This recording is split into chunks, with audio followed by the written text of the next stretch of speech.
What do you think he'd say to you now if he knew that you'd tracked down the car and you were racing it? Don't crash it. He'd be stressing out right now, saying, right, we've done tyre pressures, we've done this, we've done that. He'd be getting all anxious like I'm feeling.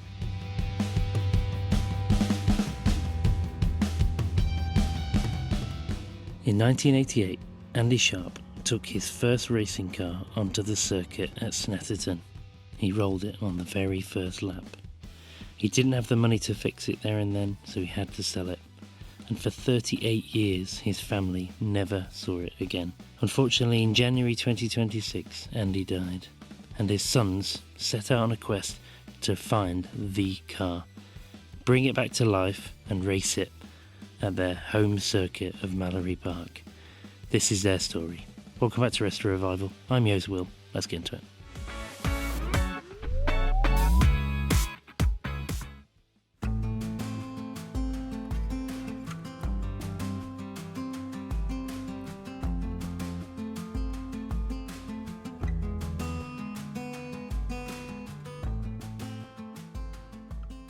First thing I really knew was seeing that this funny little green car was parked up outside, and didn't know a lot about Austin's, didn't know a lot about motorsport. Yeah. From the point of going to see his first race at Cadboy Park, we fell in love with racing and fell in love with motorsport. Unfortunately, his experience with motor racing didn't go much past half a season because he ended up crashing the car, rolled it over several times at Snetterton, and when it had come back into the paddock, Dad was fine. But the car itself was beyond our repair and couldn't afford to repair it, couldn't do anything with it. So that was sold on there and then in the paddock to a guy who then went on and repaired it and won the championship in it the year after. That's when it was racing in the pre-57 Touring Car Club. What led you to trying to track down the car? We'd always talked about it, and Dad had mentioned it bits and bobs, but we'd always talked about the car and talked about Dad racing. That was obviously the one where his heart was. It wasn't until he had passed away in January that we were going through a lot of paperwork and stuff, and we found he'd kept every bit of data, he'd kept all his lap times, he'd kept all the programs. So it kind of really dawned on us then, even though it was a short-lived thing, that car obviously meant that much to him. And that's when Hen said, right, let's find it. Let's see if we can find this car. So I just put a Facebook post out there on the A35 owners group and said, does anybody know this car? Is it even in existence? Somebody said, I've seen it somewhere in a unit. Down south, Haywards Heath. And a guy called Jeremy owns it. That's all I had to go on. So I went on to Google, typed in, he was an accountant. Jeremy accountant, Haywards Heath. This Jeremy Knight came up. So I rang him up. I said, are you a racing driver? Oh, I am, yeah. I said, do you own an A35, green one? I do.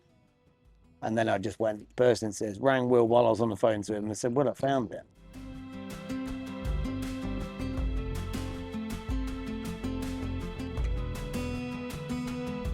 He said, I'm looking at selling it. But the weirdest thing is if he decided 2 months ago to sell it, it might not have been it. Yeah. I wouldn't know. So he basically said, look, he did us an amazing deal. He said, that car belongs with you, end of. So that's it, we went and got it, and that's where we're here now.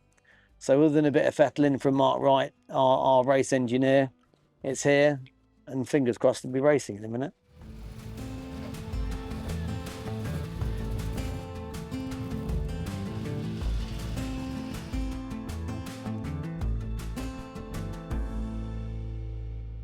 Yeah, as if the planets aligned. He was an elderly guy. He's looking at getting out of racing. He'd had it for 27 years, hadn't raced it it hadn't been out of his garage for about 7 years. I'd previously seen it when I was 15, and I'm then going down there at 54, looking at it and thinking, wow, this is the car. Describe your feelings when you saw it for the first time in all those years. The car hadn't changed. Had the same number plates on it, the same colour. These old racing cars that have been racing cars for decades, they get their totally different aroma. You put your head in that cockpit and you can just smell nostalgia and motorsport. The dad part of it didn't come till after. You've got the seeing the car, the going down there, the chase, this, that and the other. That in theory, looking back at it now, all trying to get the car was part of the grief process. And it's then when you have your quiet moments that's then when the emotional part of it kind of kicks in. Do you sit in it and feel all of those feelings? Yeah. Take you straight back? Yeah. He'd been at every single race with us all the time. He'd been at Hen's lads' races. He'd been at my lads' motocross race. You know, we were a motorsport family. He was always there at a track, and even when his Parkinsons had really kicked in at the end, you know, he would still come to the cold tracks, but then he'd have to go and sit in the car because his hands would be so cold. It wasn't that he was really struggling at the end, but he'd always make it to the track. I'm a real good believer in fate and good karma and things like that. He's fostered kids for the last 25 years of his own life with my mum. He's adopted 3 kids. They have always given so much to the people around him and us as their children. And this is for Dad. This is for Dad.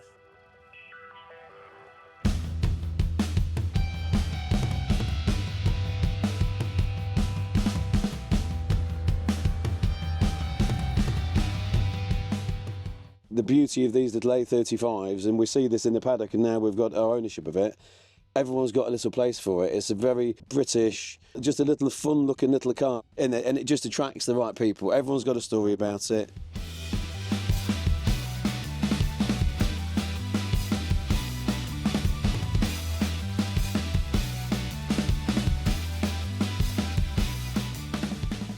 We're combining a sport, an adrenaline rush, something that we've got a connection still with our dad that's no longer with us, and we're helping to raise some money and awareness for Parkinson. We've got his ashes are scattered here, so this really is our spiritual racing home, because we grew up not far from here. I've been coming to this circuit since I was 5, watching motorbikes and cars.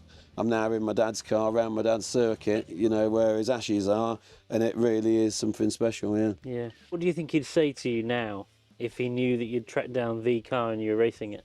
Don't crash it. Races can't be won in the first lap, and just take it easy. You know, there's no panic to nothing. Just wind it back a bit, and it's just more important that you finish. He'd be stressing out right now, saying, right, we've done tyre pressures, we've done this, we've done that. He'd be getting all anxious like I'm feeling. But no, he'd be loving it. He'd be looking down thinking, well done, lads, well done. He'd be immensely proud of us. He'd be amazed to see that we've done all this, but he still probably would have thought it's a lot of drama over nothing. But no, we've found it essential. It's lovely that you've been able to get that car back and doing it all for a good cause. I think, like I say, he would be incredibly proud. Oh, exactly. And later on, all our family's here, and we're all going to be thinking of Dad. And to be doing it in that little car, and if we can have reliability and we can finish the race, and me and Henry can come in with a smile on the face, it'll be mission accomplished. Yeah. And what does the future hold for the little A35? It'll be sitting in our unit, ready for whoever to take out. My son's coming forward. He's racing an MX-5 Mark 1 at the minute, but he'll take it out perhaps a few times. Bo, you got Will's youngest son, if he gets his ARDS test, it'll just be sitting there. Will will take it out, and it'll just get loved and pampered, and it will literally never be sold. It will never be sold. No.